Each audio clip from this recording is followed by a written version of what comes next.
사랑하는 성도 여러분, 여러분들 이 시간 한번 상상의 나래를 한번 펴보시길 바랍니다. 제 말을 들으면서 19세기 초에 유럽의 어느 화려한 음악회장에 여러분들이 가 있습니다. 그곳엔 숨소리조차도 들리지 않을 만큼 아주 조용한 가운데 그 무대 중간에 중앙에 한 사람이 서 있었습니다. 바로 그는 당시 유럽 전체를 뒤흔들며 그 유명한 천재 바이올리니스트 니콜로 파가니니라는 사람이 서 있었습니다. 그가 연주를 위하여 바이올린에 활을 들어 올리는 순간 모든 사람들은 그를 바라보고 그에게 집중했습니다. 그리고 첫 음이 울립니다. 맑고 깊은 그 소리가 그 음악회장 홀 전체를 가득 채웁니다. 그런데 그렇게 아름다운 연주가 한참 진행되던 그 순간 툭 하면서 바이올린의 줄 하나가 끊어져 버립니다. 그러자 청중들이 술렁거리기 시작합니다. 이제 연주가 끝났네. 다 끝났네. 그러나 연주자인 이 피가니는 연주를 멈추지 않습니다. 그저 아무 일도 없었다는 듯 남은 세 줄로 연주를 계속 이어갑니다. 그런데 묘하게도 조금 지나고 나니 또 하나의 줄이 툭 하고 끊어져 버립니다. 두 번째 줄이 끊어진 겁니다. 그러자 청중들이 더 긴장합니다. 이제는 정말 연주가 끝났겠지? 멈추겠지? 그렇게 바라보았지만 이 피가니는 놀랍게도 여전히 남은 두 줄로 연주를 이어갑니다. 그리고 얼마 지나자마자 또 세 번째 줄이 툭 하고 끊어집니다. 이제는 줄이 단 하나밖에 남지 않았습니다. 사랑하는 성도 여러분, 보통 사람들은 자기가 연주하는 바이올린의 네 줄 중에 세 줄이 끊어져 버렸다면 어떻게 하겠습니까? 연주를 멈추겠지요. 그리고 변명하겠지요. 또 스페어 바이올린이 있다면 악기를 바꾸어서 다시 연주를 시작할 겁니다. 그러나 파가니니는 놀랍게도요, 그 단 하나 남은 그 줄을 붙잡고 오히려 더 깊고 더 아름다운 선율로 끝까지 연주를 다 해냅니다. 그러자 연주가 끝나니까 그 연주를 듣고 있었던 모든 청중들은 일어나서 기립박수로 찬사를 보냅니다. 여러분들이요, 악기의 진짜 가치는 그 악기 자체의 흠집이나 그 상태보다도요, 지금 그 악기가 누구 손에 들려 있느냐에 따라서 결정된다는 것입니다. 사랑하는 성도 여러분, 오늘 본문에는 이 단 한 줄만 남은 그 인생을 붙잡고 다시 연주하시는 부활의 거장 예수 그리스도의 이야기가 그려지고 있습니다. 오늘 본문에 등장하는 막달라 마리아, 이 여인은 어떤 사람이었습니까? 그는 과거에 7 귀신이 들려서 세상에서 가장 처참하고 망가진 인생을 살았던 사람이었습니다. 그래서 사람들은 그 누구도 아름다운 소리를 낼 수 없다고 포기했던 사람이 바로 막달라였습니다. 그런데 그녀가 주님의 은혜로 회복되었지만 지금 그녀는 하나뿐인 소망이었던 예수님을 저 십자가에서 잃고 그는 다시 깊은 절망의 무덤 안에 있었던 것입니다. 하지만 오늘 말씀 16절에 보면요, 마리아야 하고 그녀의 이름을 정확히 아시고 부르시는 창조주 예수님의 그 음성이 들려올 때에 그 망가진 인생은 부활의 첫 증인이 되어지는 가장 영광스러운 악기로 다시 조율되어집니다. 부활은요, 이처럼 망가진 우리 인생을 다시 연주하시는 그 거장의 손길이 임하는 사건입니다. 오늘 부활의 아침, 이 생명의 거장이신 예수님께서 찾아오셔서 이 망가진 인생, 망가진 그 영혼을 어떻게 다시 조율하고 위대한 부활의 첫 증인으로 연주하시는지를 오늘 본문을 통해서 한번 살펴보려 합니다. 오늘 본문 1절에는 안식 후 첫날 일찍이 아직 어두울 때라고 기록하며 시작합니다. 사도 요한 복음에서는요, 이 어둠은 그저 단순히 시간적인 배경을 넘어서 생명의 빛이신 예수님을 잃어버린 그 제자들의 그 캄캄한 영적 상태와 아주 짙은 절망을 상징하고 있습니다. 마리아는 예수님의 그 시신에 마지막 예우라도 다하기 위하여 무덤을 찾아왔지만 돌이 옮겨진 것을 보게 되고 그러자 시신이 도둑 맞았다고 생각합니다. 또한 소식을 듣고 달려온 베드로와 요한이 무덤 안을 또한 확인해 봅니다. 여기서요, 요한복음 저자인 이 요한은 예수님의 부활이 꾸며낸 이야기가 아님을 보여주는 아주 중요한 역사적인 증거를 제시하고 있습니다. 그게 뭐냐면요, 세마포와 수건의 위치입니다. 예수님의 몸을 쌌던 그 세마포가 가지런히 놓여 있었고 머리를 쌌던 그 수건은 한 곳에 따로 또한 가지런히 개켜져 있었습니다. 여러분들, 만약 도굴꾼이 시신을 훔쳐갔다면 훔치기 바빠 이 천들을 그저 막 어지럽게 흩어 놓았거나 아니면 비싼 향품이 묻은 그 세마포를 통째로 가져갔겠지요. 하지만 빈 무덤은 마치 아침에 일어난 사람이 자신의 잠자리를 평화롭게 정돈한 것처럼 그런 모습이었습니다. 이는 외부의 침입이거나 도굴의 사건이 아니라 예수님께서 사망 권세를 이기시고 스스로 일어나심을 보여주는 아주 강력하고 정숙한 부활의 증거입니다.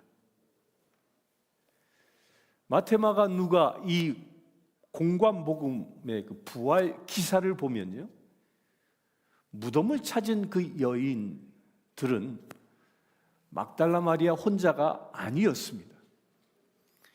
야고보의 어머니 마리아, 또 살로메, 요한나, 등 여러 여인들이 함께 동행했었습니다. 또 천사들이 나타나 그가 살아나셨느니라 라며 거대한 승리의 선포를 들려주는 장면이 아주 강조되고 있습니다. 하지만 이 요한복음은요, 철저하게 막달라 마리아 이 한 사람에게 카메라의 초점을 맞추고 있습니다. 다른 제자들은 각기 집으로 돌아갔지만 이 마리아, 이 막달라 마리아만은 혼자 무덤 밖에 서서 하염없이 울고 있었습니다.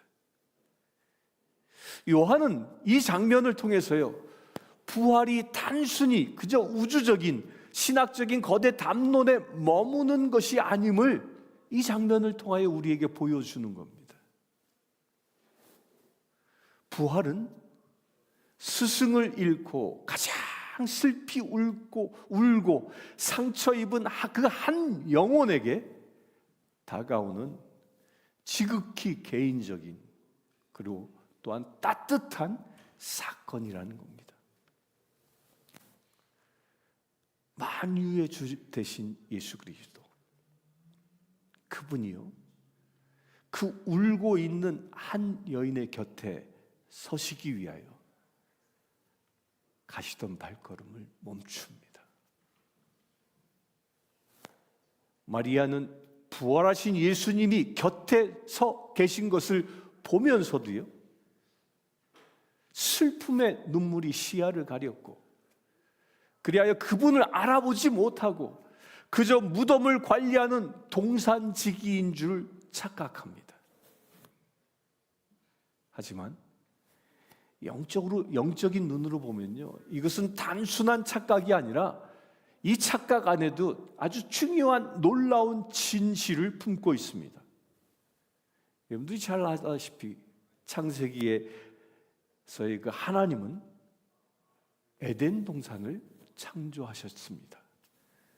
그러나 그곳은 인간의 죄로 인하여 죽음의 땅이 되고 맙니다. 그런데 이제 예수님은요, 십자가에서 그 사망 권세를 깨뜨리시고 죽음의 무덤을 생명의 정원으로 바꾸시는 그 새 창조의 참된 동산지기이심을, 바로 그 참된 동산지기가 바로 그곳에 서 계심을 말하고 있습니다. 참된 동산지기이시며 그 생명의 거장이신 그 예수님, 그분은 슬픔으로 줄이 다 끊어져 버린 그 마리아라는 그 악기를 향하여 다가가고 계신 겁니다. 그리고 긴 설명 대신에 단 한마디로 그 영혼을 살려내십니다. 그 영혼을 다시 조율하십니다. 그 한마디가 무엇입니까? 그의 이름입니다. 그의 이름 그 한마디에 그녀의 과거가 다 무너집니다. 절망이 무너져 내립니다. 죽음이 무너져 사라집니다. 마리아야, 마리아야. 이 음성을 듣는 순간, 그 음성은요, 단순한 호칭이 아니라 그녀의 존재 전체를 다시 살려내는 창조의 음성이었습니다. 요한복음 10장 3절에 예수님은 목자는 자기 양의 이름을 각각 불러 인도하여 낸다라고 말씀합니다. 그러기에 나를 가장 잘 아시고 나의 아픔을 친히 다 겪으시고 헤아려 주는 그 목자의 그 익숙하고 사랑스러운 음성이 들려오는 그 순간, 마리아의 영적인 눈이 번쩍 뜨입니다. 망가져 버린 그 악기 같은 그녀의 입에서 라보니라는 그 아름다운 신앙의 고백이 터져 나옵니다. 이것은 캄캄했던 그 무덤이 부활의 생명으로 가득 차 진동하는 놀라운 순간입니다.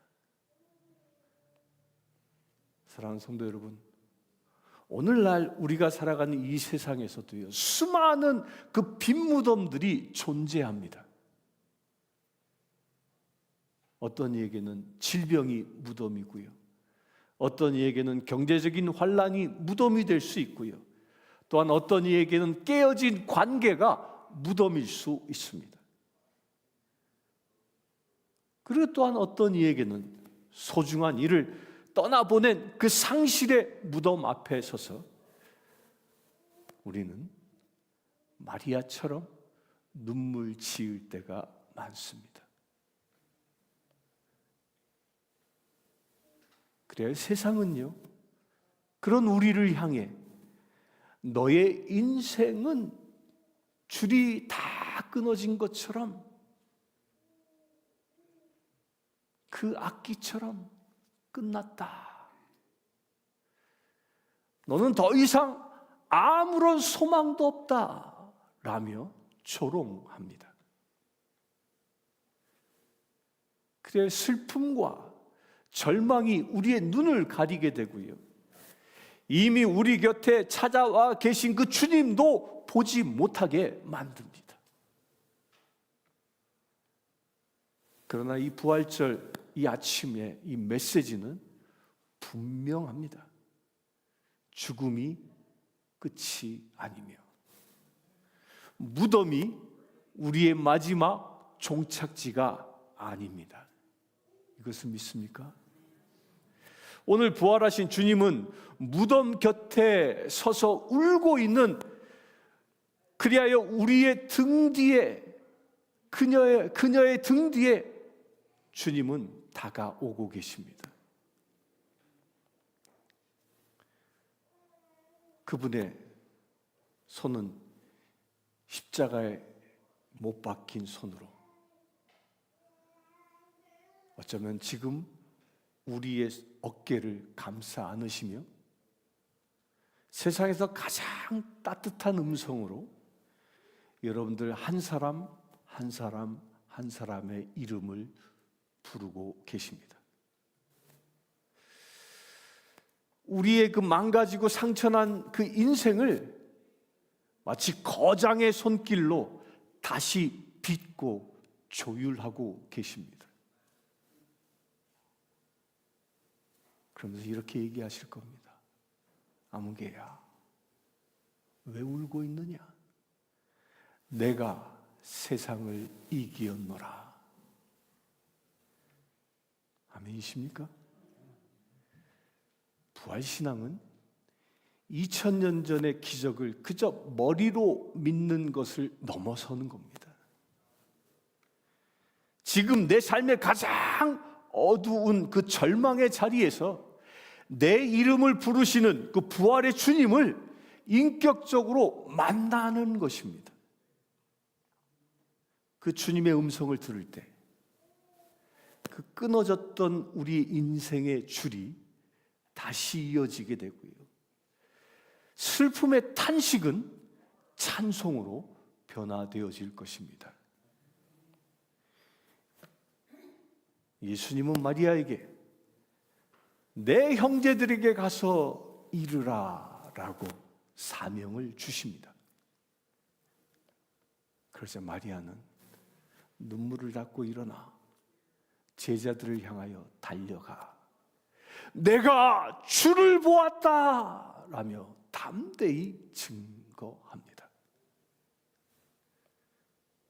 끊어진 악기 같았던 그녀가 부활의 기쁜 소식을 연주하는 아주 영광스러운 도구가 되어진 것입니다. 오늘 이 거룩한 주일 예배 가운데 여러분들 한 사람 한 사람의 이름을 부르시는 그 부활의 주님을 만나시길 바랍니다. 사랑하는 성도 여러분, 주님은 오늘도 우리를 부르십니다. 순정아, 순자야, 복자야, 자가 많네, 옥자야.